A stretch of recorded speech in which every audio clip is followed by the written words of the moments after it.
Hello everyone, I am Dark X Breeze, and today we're going to be reviewing Praeteritum. If anyone would like to watch this movie, the video link will be in my description. Praeteritum is a spin-off movie taking place in the Lumbungire Syndrome universe. Now, if you're watching this review and you haven't watched the trilogy yet, I would recommend watching the trilogy first and then coming back to this video for the review. They are all on Forsaken Raiden's channel, titled Lumbungire Syndrome Part 1, 2, and 3. Anyways, back to the review. In this spin-off, it follows a very important character from the trilogy. That character is Ethan, also known as Isaac.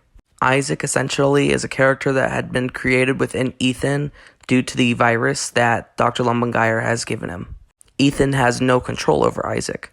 Dr. Lumbungire does. The main plot. A man named Dr. Lumbungire is looking for test subjects to give his serum to. He's also willing to pay a decent amount of money for them to agree to the terms.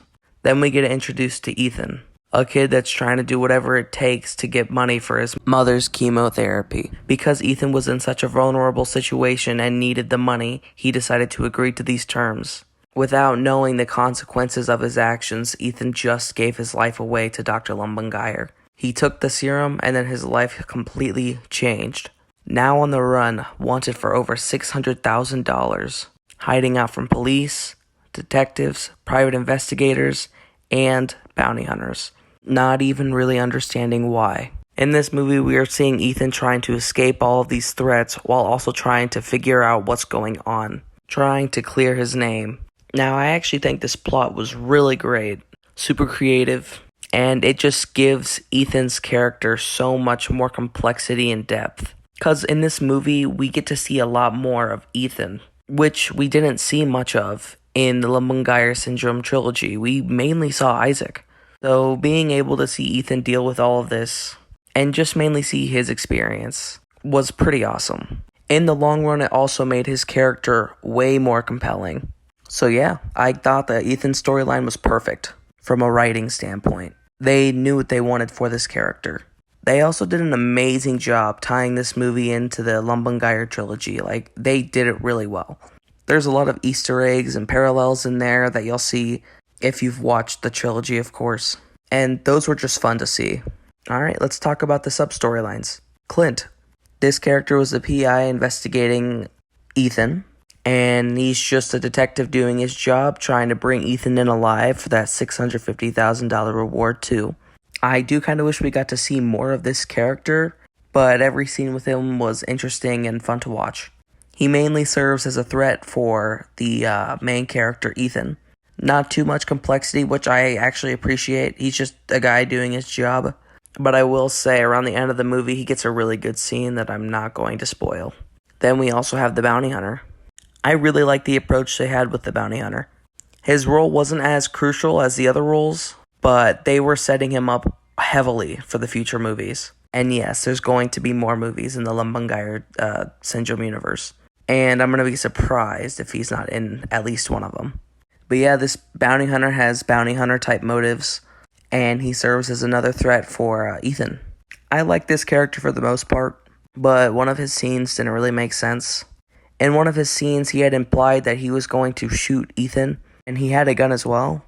Instead of just shooting him, he decides to put his dukes up and start fighting. Now, he does eventually pull his gun out, but why holster your gun in the first place? I think he should have either shot Ethan, and Ethan survives, of course, or lose his gun so he's not able to use his gun or imply that he's going to shoot Ethan with the gun. That way he actually has a reason for putting his dukes up. But other than that, he was a fine character. I'd say that's a good summary for the movie in a nutshell without spoiling too much, while sprinkling out my thoughts on everything during the summary. Now I want to just go deep into more of what I was thinking about and what I caught during the movie. And I wanted to start off by saying that there is not a single dull or dry moment in this movie. It is enjoyable the whole way through. So if you are looking for a good time, I'm just going to say it right now, this movie is for you. It's actually a lot funnier than I think they intended it to be. You'll just have one of the characters aim their gun at Ethan, and then Ethan will just start yelling at them. And when that happened, I replayed it like 3 times, and I just laughed every single time. Here's a clip. I think this might be some evidence that we can use against him. Don't move! What more do I need to prove to you that I'm innocent? Like, don't get me wrong, the acting is really good. It's just like, why is he so defensive? Like, he could have already shot you. Another thing I find really funny is that Fred, specifically Fred, the actor for Ash and Ethan, just smiles during action scenes. Like, Fred, I don't know if you notice this, but like, you were straight up smiling. Like, I remember from Lumbungire too, I think. Like, you were like Ash, and you were like straight up dying, and you were just smiling the whole time. It's so funny. I don't care if you end up fixing this or improving that, but I thought I would point that out. Oh yeah, and I'm definitely showing the clips. So this one is from his new movie, Praeteritum. You'll see he's just clearly smiling while just acting like scared and nervous. It's great. No! And here's an even funnier clip where Fred is playing a different character in the series, and he's dying, and he's just straight up smiling while he's just dying there on the floor. Ash! No! No, no, no, no! Wait, why are you... No. I don't know, I thought that was fucking hilarious when I saw that. Bro, I think the cameraman was talking during that as well. Even better. But yeah, I don't really care if you fix it. If you don't, it's hilarious. If you do, well, then you do. That's fine too. But if Lumbungire ever gets remade, Ash needs to smile exactly like that again if he dies. I'm not joking. Seriously, that death was so fucking funny, but perfect at the same time. But yeah, I think this whole universe thing is a lot funnier than it intends to be, is what my whole point was. And that's just one of the supporting reasons. And then, of course, there are some minor flaws with Praeteritum. Like the fact that we can see Clint holding the camera in one of the windows. And we also hear someone yell cut during one of the scenes. But this movie was most definitely an upgrade from any movie in the trilogy for Lumbungire.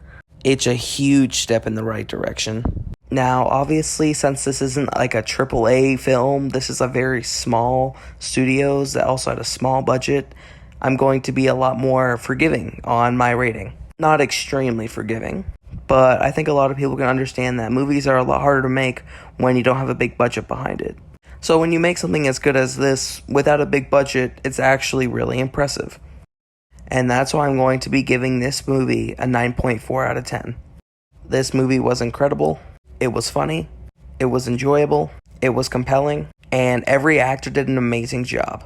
Even though Dr. Lumbungire, we don't see much of him, he still has a huge impact on the narrative of the movie, which is awesome. Really does give me like the death vibes from Puss in Boots: The Last Wish.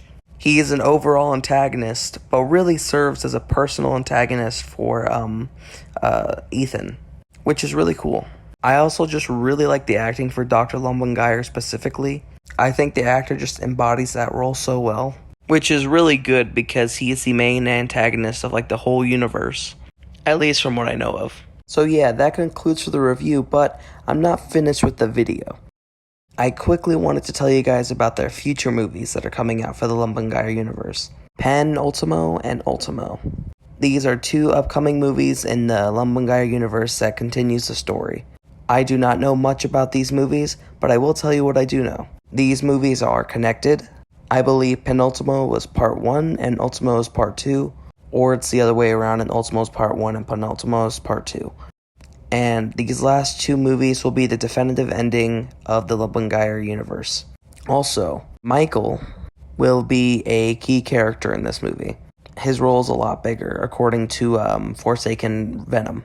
Riley is also going to be an important character in these movies as well. I'm still really not sure what the plot's going to be, but I do have a theory. And also, before getting to this theory, there is a post-credit scene in Praeteritum that you should definitely watch. It does hint at Ultimo and Penultimo.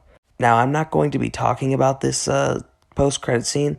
It definitely does help me understand what the future for the movies are going to kind of look like, because it definitely is building it up. But that's not what my theory is going to be surrounding. My theory is going to be surrounding the bounty hunter. I believe that Michael eventually will have to deal with this bounty hunter in this movie. I just believe that the bounty hunter will have like a role to play in this movie. These movies, sorry.